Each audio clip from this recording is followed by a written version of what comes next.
ស៊ីមសុនបានព្យាករណ៍រួចហើយអំពីការរំជួយដីដ៏ធំនៅទីក្រុងបាងកកថ្ងៃទី28មីនា 2025 ការរំជួយដីកម្រិត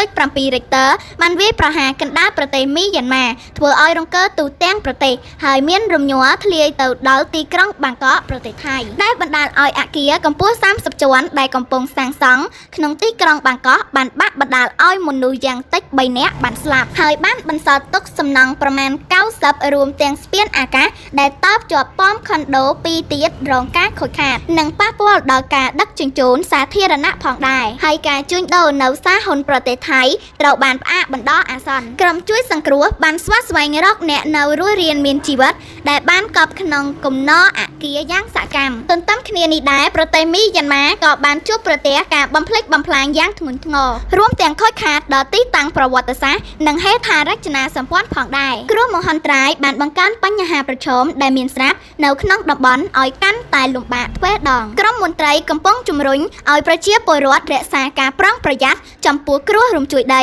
ដែលអាចកើតមាន